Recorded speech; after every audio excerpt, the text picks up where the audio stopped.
السلام حبات الغاليه تاعي، لابد نتمنى تكونوا بخير. اللي تشوف لا فيديو تاعي لاول مره متنساش دير لايك من تحت لا فيديو، تشترك في القناه وتفعل الجرس باش اي فيديو تحط في القناه توصلك انت الاولى باذن الله. نبداو على بركه الله بكلامنا بالصلاه والسلام على سيدنا محمد وعلى اله وصحبه اجمعين. اليوم حبيت راح نشارك معكم ماسك تقدروا تقولوا عليه كيراتين وبروتين في نفس الوقت، خاصه لصاحبات الشعر الجاف. النتائج تاعو جد رائعه ومرضيه. ان شاء الله تقدروا تحصلوا على المكونات هذو وتجربوا الماسك وتفرحوا بالنتيجه تاعو. نروحوا نشوفوا على بركه الله المكونات اللي نحتاجوهم في الماسك تاعنا. اول مكون وهو مكون رئيسي اللي هو حليب جوز الهند، وما عندوش البديل تاعو. هاوليكم حليب جوز الهند. هنا انا نوريكم العلبه اللي استعملتها، ما تقيدوش بها، ديروا اي ماركه تكون متوفره عندكم. مهم حليب جوز الهند. هاوليكم، نتمنى الصوره تكون واضحه. اي حليب جوز هند متوفر عندكم وما عندوش البديل، لازم يكون حاضر في الماسك. المكون الثاني اللي هو البيض. انا عندي هنا متوفر عندي بيض السمان، حنستعمل بيض السمان. تقدروا ديروا بيض عادي، ولا كما نقولوا بالعاميه تاعنا بيض عرب، ولكم الاختيار. واش كان عندكم بيض ديروا. بما ان انا بيض السمان صغير ديت 2 حبات بيض، الشعر تاعي طويل، ديت 2 حبات. نتوما هذا راجع طول وكثافه الشعر تاعكم. المكونات ديروا على حساب طول وكثافه الشعر تاعكم. المكون الاخر هما عباره عن زيوت. وكاين مكون انا مش متوفر عندي للامانه، خلاص لي، وبما اني مريضه ما قدرتش نخرج نشريه. ان شاء الله كي نبرا نروح نشريه، اللي هو العسل الحر. راني كنت شاركت معكم وصفه في الانستغرام، تقريبا نفس الوصفه بحليب جوز الهند، بصح لازم يكون عسل حر. هنا ثاني لازم يكون عسل حر، بصح انا ما عنديش العسل الحر، مانيش راح نديرو، استغنيت عليه.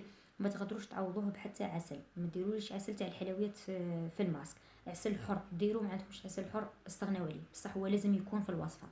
راني صريحه معكم، لازم يكون في الوصفه، باسكو لازم النتائج تاعو جد رائعه يكون في الوصفه. انا اليوم مانيش حنديرو، ماهوش عندي، الله غالب لي حكم ظروفي الصحيه ما قدرتش نخرج نشري. والباقي هما الزيوت اللي كانت متوفره عندكم واللي تناسب الشعر تاعكم. انا استعملت زيوت كامل، مي اليوم راح نشاركوا معكم بزيوت اخرين.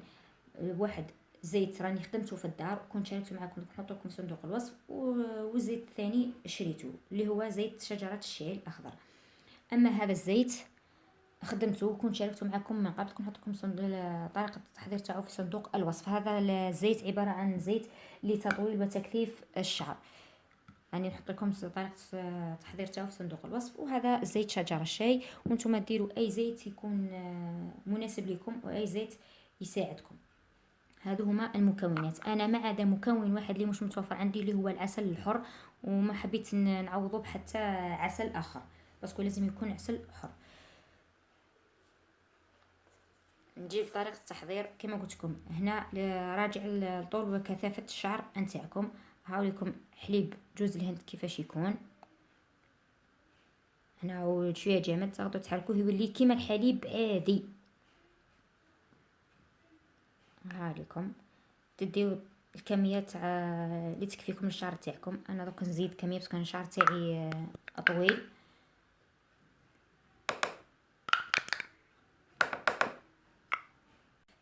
البيض،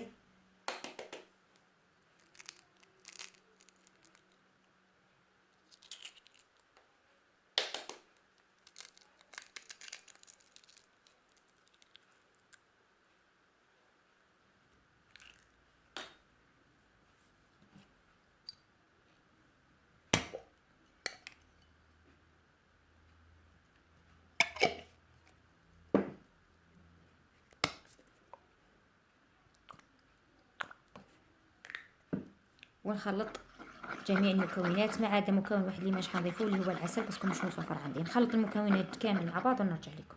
هاي لكم الخليط تاعي كيفاش صار بعد ما خلطت المكونات كامل مع بعض. طريقه التطبيق تاعو، طبقوه على فروه الراس حتى للاطراف.